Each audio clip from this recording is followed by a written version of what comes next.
Oke teman-teman, selamat datang lagi di channel review elektronik terlengkap, terupdate, dan terheboh hanya di Arta Bali Review. Jadi hari ini kita akan mereview kembali salah satu kulkas dari brand LG dengan tampilan bottom freezer lagi. Ini merupakan seri terbaru dari brand LG yang memiliki teknologi yang paling beda di antara kulkas bottom freezer lainnya. Di sini kita bisa cek untuk tipenya di GNB 389 FKAM. Ini merupakan seri kulkas bottom freezer dari LG dengan ukuran 300 liter. Dan seperti biasa di sini kita akan mereview mulai dari segi tampilan dan fitur-fitur apa saja sih yang kalian dapatkan ketika membeli kulkas dari LG ini. Oke, tanpa basa-basi, langsung saja kita review. Nah, oke, untuk pertama di sini kita bisa lihat, inilah dia tampilan look depan dari kulkas LG dengan tampilan bottom freezer. Jadi kalau biasanya tuh kulkas itu dia freezernya ada di bagian atas, kalau ini dibalik ya, freezernya ada di bagian bawah. Freezer itu pengertiannya lemari pembeku, teman-teman ya. Jadi dibuat tampilan bottom freezer atau freezer di bawah. Oke, dan chillernya untuk lemari pendingin standarnya itu berada di bagian atas. Untuk warna di sini kita akan spill langsung, dia sudah menggunakan warna dark gray dengan tampilan matte teman-teman ya, atau doff ya tampilannya. Jadi nggak ada tampilan glossy atau klip-klipnya ya seperti ini. Ini doff ya, jadi menambah kesan elegan dan sangat maskulin pada kulkas kalian di rumah. Oke, dari segi build quality atau bahan, kita bisa lihat bodinya sudah menggunakan bodi metal atau stainless ya di bagian pintu, dan bagian belakangnya menggunakan bodi full metal atau besi ya, tentunya sangat kokoh sekali. Untuk garansi yang dikasih, dia sudah lumayan panjang di kisaran 10 tahun untuk kompresornya. Untuk handle, dia penempatannya di bagian chillernya atau lemari pendingin standar ada di bagian samping, dan freezernya ada di bagian tengah ya untuk membuka pintunya. Bisa lihat seperti ini, dan ini di bagian chillernya. Oke, nah yang pertama di sini kita akan spill dari bagian chillernya dulu.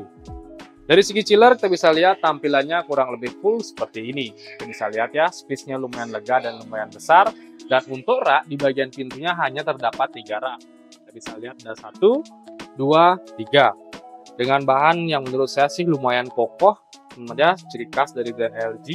Dan terdapat tempat telur ya di bagian atasnya, kurang lebih 8 telur kalian bisa tempatkan di sini. Kalau kalian kurang, kalian bisa tambahkan dan belikan langsung di service centernya.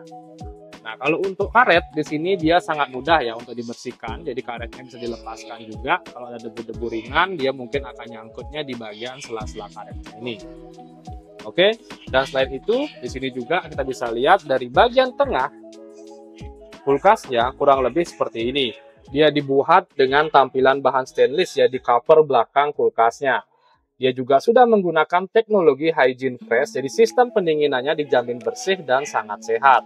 Untuk raknya dia menggunakan rak dengan bahan tempered glass, ada kurang lebih ada 2 rak, ada 1, 2, dan ini jadi 1 dengan boxnya ya. Boxnya ini menariknya ada 2. Kita bisa lihat, dia diberikan nama Fresson ya untuk keduanya ini. Ada Fresson dan ada Fresh Converter.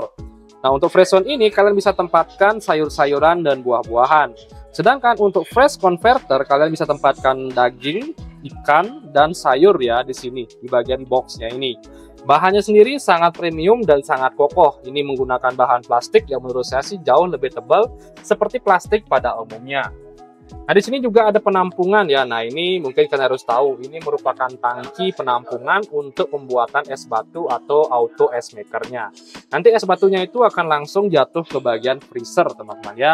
Nah, di sini saya juga akan spill langsung dari dimensi kulkasnya. Kapasitas bersihnya kurang lebih dia di kisaran di 363 liter dengan lebar kulkas ke samping di 60 cm, tingginya di 172 cm, dan kedalaman ke belakang termasuk pintu di 72 cm. Jadi kalian bisa lihat ya, ini dia ketebalan dari kulkas dan dimensi dari kulkasnya. Untuk listriknya di sini total kurang lebih di kisaran 110 watt untuk kulkas dengan ukuran sebesar ini.